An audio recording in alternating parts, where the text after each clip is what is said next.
What does scaling a business mean? Well, I'll tell you the 3 things you have to think about and 5 steps to achieve it.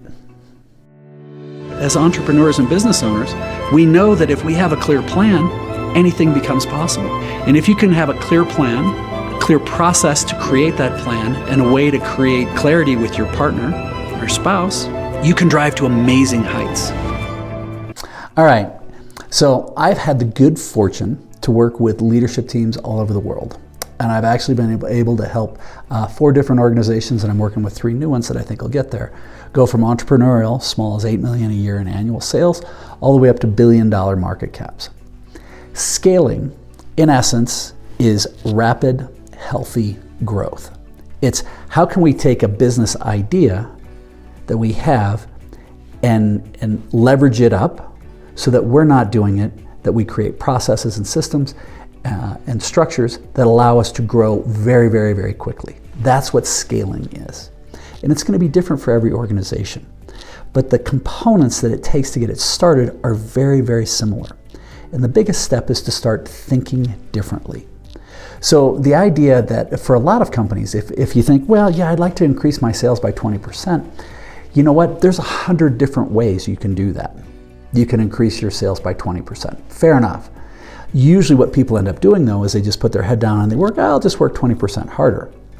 But if you're looking to scale, if you want to go from 1 to 50, well, you can't just put your head down and work 50 times harder. If you do, you're really going to burn yourself out and your team out. And this is what most organizations do. They hit ceilings. And if you look at it statistically, roughly half of all organizations every 5 years hit these ceilings and they plateau out and then they flame out and they disappear.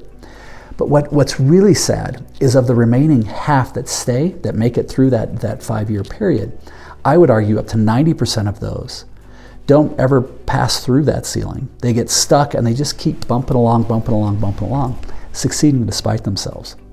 So you have to start thinking differently. You have to get people from the outside to help you to look at how you're going to change your way and where do you want to go.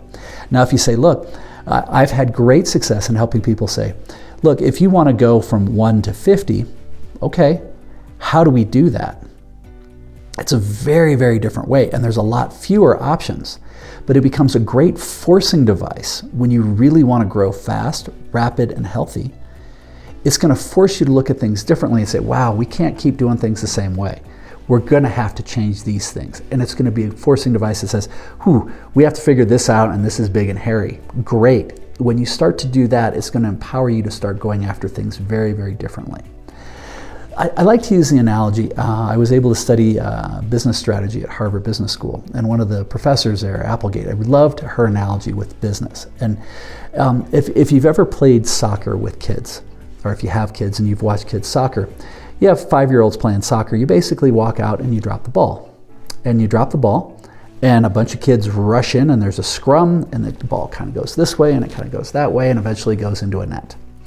Well, you end up with score, and that's, in essence, soccer at that level. But as you progress all the way through and you see the professionals, well, the professionals, basically the same thing. Somebody goes in and they drop the ball. But there are people who are exceptionally good at what they've done. They're a really amazing team that works in unison, and they know where they're going and what success looks like for them. 2 people duke it out over the ball, but everybody spreads out. And as soon as one team gets it, they drop back, and usually, like I say, they drop back, and somebody kicks the ball back. But everybody spreads out because they trust that those people are great at their positions. They know where they're going, and they're going to be successful at it. And then they end up passing the ball back and forth in the backfield. But what they're doing is they're looking way downfield. They're looking for where the people's strong, where is the other team weak. Where can we go in and how is it we can go in and hit that hard and fast so that we can do really, really well with it? So this is in essence a similar type of way when we're thinking about scaling. We have to make sure that we're building the right teams, that we're looking downfield, that we're thinking differently. So some of the 3 things to do with that are, number 1 is strategic planning. And I have done literally hundreds, if not thousands of days of sessions with leadership teams to help them to think differently. This is where you create a vision and you create a strategic plan on how you're going to achieve that vision. And I've got lots of other videos on that, or if you have questions, you're always welcome to reach out at aspiringsolopreneur.com. But then as you start to do this, you're going to start to smoke out what are the resource needs that you're going to need to achieve this strategic plan. This could be around people. As we grow and scale, what are we going to need? What are the processes?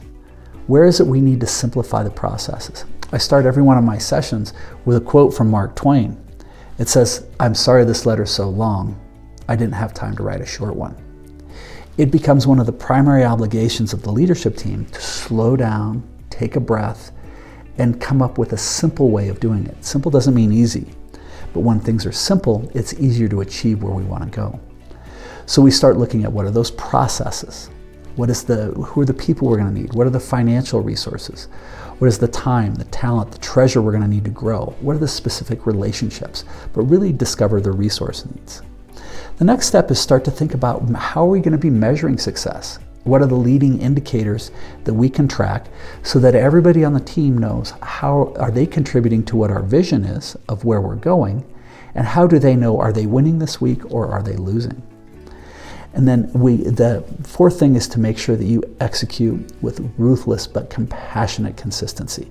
You have to be ultra, ultra, ultra compassionate, but consistent. Stay ruthless with this. As you do this, meaning we stay focused on what it is, what happens a lot of times when companies are scaling is it gets uncomfortable. It scares them, and they end up slipping back into old bad habits, which are the old ways of doing it. Those are safe, those are simple, those are known. Remember, we don't grow in comfort, we only grow in discomfort, and it's helping people to transition through that. And then the last thing is to keep an awareness and an understanding that you need to adopt this as a culture. This needs to become part of the DNA of the organization, that you guys as a team, as an organization, are going to be scaling all the time, that you're going to be looking and thinking at things in a different way, that you're going to be looking much further downfield, that you're always going to be doing that strategic planning. Simple, less is more. Defining what are the resources, the time, the talent, the treasure, the resources that we're going to need, that everybody knows how they're measuring success, and then we execute with ruthless but compassionate consistency. Ideally now, when you do these things, it's going to help you to start scaling ultra consistently. And when you have it part of the DNA, those bumps in the road, those roadblocks, those ceilings are going to start to fall away seamlessly. Now there is a ton of different pieces and nuances involved with this, but ideally you found some value and it helps you clearly understand, hey, what does scaling mean?